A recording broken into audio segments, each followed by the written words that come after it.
Joseph and the Pharaoh. 2 years passed. One night the Pharaoh dreamed that he was standing by the Nile River, and he saw 7 fat cows come up out of the Nile. They fed on the grass at the river's edge. Then 7 thin cows came up out of the Nile. They stood by the other cows on the bank of the river, and then the thin cows ate up the 7 fat cows, and the Pharaoh woke up. In the morning the Pharaoh's mind was troubled. He sent for all the magicians and wise men of Egypt.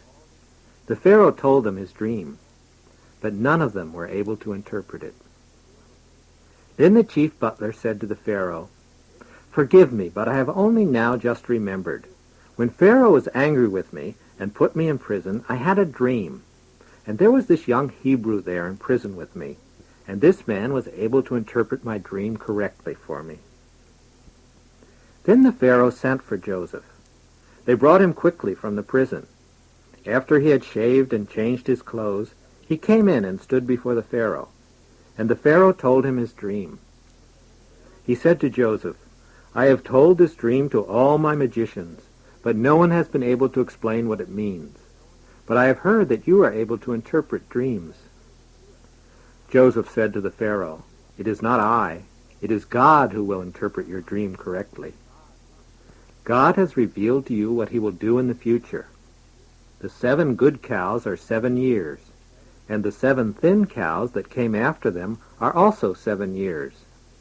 There will be 7 years of plenty throughout all the land of Egypt, and after that there will be 7 years of famine throughout all the land. And this famine will be so great that all the years of plenty will be completely forgotten, and everything in the land will be completely consumed. Therefore, Pharaoh should seek out a man who is wise and should put him in control of the land of Egypt. And Pharaoh should send out officers throughout all the land to take 1/5 of all the food that is produced during the 7 good years. And this food should be stored in the cities so that there will be a reserve during the 7 years of famine."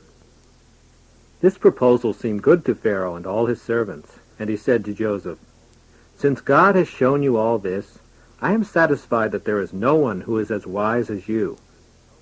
Therefore, I shall put you in command of my people. There shall be no one in this whole land who is greater than you except myself." The Pharaoh took a ring from his finger and put it upon Joseph's finger, and he hung a gold chain around Joseph's neck. He had Joseph dressed in fine clothing, and from this day on Joseph rode in the 2nd chariot of the land, and all the people bowed down to him. And thus the Pharaoh put Joseph in command of all the land of Egypt. During the 7 good years that followed, Joseph stored up grain in all the cities of Egypt. And during this time, Joseph also married and had 2 children. At the end of 7 years, a famine began. There was famine in all the lands of the earth, and in Egypt only there was bread. When the people of Egypt were hungry, they came to the Pharaoh and asked for bread, and the Pharaoh told them to go and seek out Joseph. Joseph opened the storehouses and sold grain to the Egyptians. And since the famine was bad throughout all the earth, the people of other lands also came to Egypt to buy grain. When Jacob learned that there was food in Egypt, he said to his sons, "Go down and buy grain for us, so that we do not starve to death." Jacob sent 10 of his sons to Egypt, but he did not send Benjamin, Joseph's younger brother.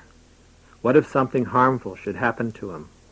Both Joseph and Benjamin had been born of the same mother, and now only Benjamin remained. Since Joseph was governor of all Egypt, he was in charge of the sale of grain. When they arrived in Egypt, Joseph's brothers came and bowed low before him, with their faces to the ground. When Joseph saw his brothers, he knew them immediately, but he spoke roughly to them and treated them like strangers. "Where do you come from?" he asked. "From the land of Canaan, to buy food." As they bowed to him, the dreams which he had had so long ago came back to Joseph's mind. He knew who they were, but they did not recognize him. Joseph said to them, "You are spies. You have come to find out if we are weak." No, no, my lord. Your servants have come to buy food. We are all the sons of one man. We are honest men. We are not spies. Joseph said, No, you have come to find out whether this land is weak. No, sir, we are 12 brothers, all the sons of one man in the land of Canaan. The youngest is with our father, and one brother is no longer with us. Joseph said, I still think you are spies, so I shall test you. I shall not let you go from this place until your youngest brother is brought here. Let one of you go and bring your brother back. The others will remain in prison to test whether you are telling the truth or not. Then Joseph put them all in prison for 3 days. After 3 days, Joseph said to them, I have decided to do as follows. Let one of you stay in prison. The others may go and take back grain to your families. And then bring your youngest brother to me, so that I shall know you are telling the truth. Then one of them said to the others, Perhaps this trouble is what we deserve. We saw how our brother suffered when we took his robe and sold him to traders, but we did not mind. And therefore trouble has come to us now, because we did such a bad deed. And Reuben said, Didn't I tell you not to do harm to the lad? But you would not listen to me. So now you are only getting a just punishment for what you did. The brothers did not know that Joseph understood them, since he spoke to them through an interpreter. When he heard what they said, Joseph turned away and wept silently. Then he returned and took his brother Simeon from them, and put him in prison. Joseph gave orders to his servants to fill the brothers' bags with grain, and to put each man's money back in his sack. And all this was done for them. Then they loaded the grain upon their asses and departed. And when they came to an inn, one of them opened his sack to feed his ass, and he cried out to his brothers, My money has been put back. Here it is in my sack.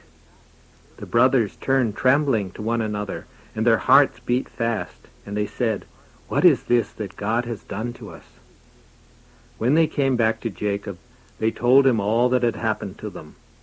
They told Jacob that the man told them to bring their youngest brother to him, and then the other brother would be set free. Their father Jacob said to them, My children have been taken away from me, first Joseph, and now Simeon is gone, and you wish to take Benjamin too. No, this son shall not go down with you. His brother is dead, and I only have him. If harm should come to him, I would go to my grave with sorrow on my gray hairs.